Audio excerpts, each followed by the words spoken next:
के रूप में आज पूरा देश महसूस कर रहा है। ये जो लॉकडाउन हुआ है, जैसे कि आप लोग देखे होंगे कि जब इस देश के अंदर नोटबंदी किया गया हुआ था, मोदी जी नोटबंदी क्यों किए थे? नोटबंदी करने का मात्र इस सरकार का यही मकसद था, इस देश के जो सुपर जो लोग हैं, जिनके पास काला धन जो स्विस बैंक में जो लोग रखे हुए थे, उस पैसा को इस सरकार को जब्त करना था। और इसीलिए ये मोदी सरकार ये नोटबंदी किया हुआ था। लेकिन आप बताइए कि नोटबंदी से इस देश के लोगों को क्या फायदा हुआ?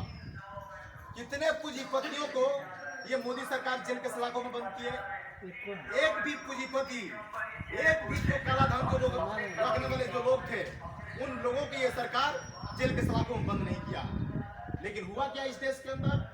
उस नोटबंदी से भी इस देश के तमाम जो आम इंसान जो लोग हैं, उन लोगों को क्षति हुआ, नुकसान हुआ।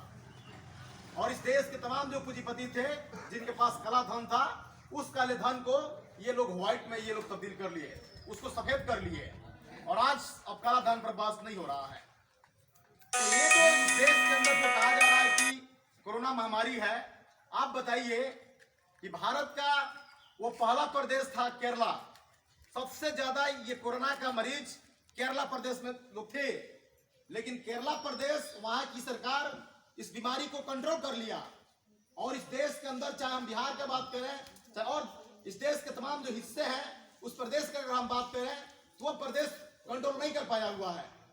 ये क्यों नहीं हो पा रहा है? ये सरकार ये भारी लापरवाही कर रही है। और आज अभी ये स्वास्थ्य जो मंत्री हैं, आज से 2 दिन पहले बोले हैं कि हमारे पास कोई व्यवस्था नहीं है। आप बताइए, तो जब स्वास्थ्य विभाग ठीक ठाक नहीं रहेगा, तो लोग इलाज कहाँ कराएंगे? ये लॉकडाउन करने से आपका इलाज हो जाएगा? तो अभी ये जो सम्मेलन जो किया जा रहा है, इस सम्मेलन के माध्यम से यही बताया जा रहा है, और इस सरकार को ये चेतावनी दिया जा रहा है कि ये अगर रियल में इस देश के अंदर कोरोना बीमारी है, इस देश के तमाम जो अर्थव्यवस्था है, तमाम जो लोगों की, नौजवानों की जो रोजगार छीन लिया गया हुआ है, इस कंडीशन में तमाम जो महिलाएं किसी भी प्राइवेट फाइनेंस कंपनी से अगर वो लोग कर्ज ली हुई हैं, तो ये सरकार जो वादा किया हुआ था कि 1 साल का ब्याज हम माफ करेंगे, और जब तक इस देश के अंदर लॉकडाउन रहेगा, हम 1 पैसा किस्त नहीं लेंगे।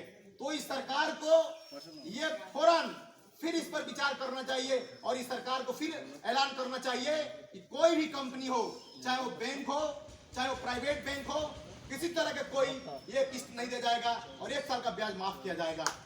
इस दिशा में सरकार को काम करना चाहिए। और दूसरा सवाल है कि जो लोग भी अदर स्टेट में कमाने के लिए गए हुए थे, और ये सरकार जिन नौजवानों को क्वारंटाइन किया हुआ था, जब क्वारंटाइन लोग हुए थे, तो यहाँ से भी फोन आ रहा था मेरे पास, क्या कोई व्यवस्था नहीं हो पा रहा है दरुआ स्कूल पर। लेकिन इतना हम लोग प्रेशर में थे, दबाव में थे कि हम लोग यहाँ नहीं आ पाए। हम लोग लगातार विजयपुर में हम लोग मेहनत करते रहे, भोरे में हम लोग मेहनत करते रहे। लेकिन जो लोग भी क्वारंटाइन हुए थे, ये नीतीश कुमार बता सकते हैं, जितने लोग क्वारंटाइन हुए थे, एक भी लोगों का ये सरकार सैंपल नहीं लिया हुआ है। तो इस सम्मेलन के माध्यम से मांग किया जा रहा है कि जितने नौजवान जो अदर स्टेट से आए हुए थे, जितने लोग क्वारंटाइन हुए थे, इस सरकार को तत्काल 1 हफ्ता के अंदर में इन लोगों का सैंपल लेकर और उस बीमारी को जांच करना चाहिए। ये हम लोग मांग कर इस सम्मेलन के माध्यम से इस दिशा में सरकार को काम करना चाहिए। अगर ये सरकार ये काम नहीं करती है, तो ये जो ये सम्मेलन जो किया जा रहा है, तो सिर्फ ये सम्मेलन यहीं पर ये सीमित नहीं रहेगा। अभी ये जो कर्ज माफी वाला जहां तक मामला है, ये सारे लोगों का फॉर्म भरा जाएगा कर्ज माफी के लिए। हम लोग के पास फॉर्म है, फॉर्म आप लोगों को दिया जाएगा, सब लोग भरेंगे, और वो जो फॉर्म है वो मुख्यमंत्री के नाम से वो आवेदन तैयार हुआ है। और हम लोग तो मुख्यमंत्री के पास तो नहीं जा सकते हैं, लेकिन वीडियो के माध्यम से हम वीडियो को विज्ञापन देंगे, और उसके माध्यम से उस आवेदन को हम मुख्यमंत्री के पास भिजवाएंगे कि हम इस लॉकडाउन में हम जिसके दम पर कर्ज लिए हुए थे, हम यहाँ तमाम जो महिलाएं बैठी हुई हैं, आप बताइए कि जो आप कर्ज ली हुई हैं, तो आप कर्ज अपने मालिक के दम पर तो ली हुई ना, अपने बेटा के दम पर ली हुई हैं। तो जब इस देश के अंदर रोजगार ही नहीं मिलेगा तो फिर इस कर्ज को कैसे आप भरिएगा? और जो लोग समूह चला रहे हैं वो तो यहाँ तक वो सब प्रेशर बना रहा है, जैसे कि जो गांव में जो महाजनी जो कर्ज मिलता था, जो दबंग लोग हैं जिनके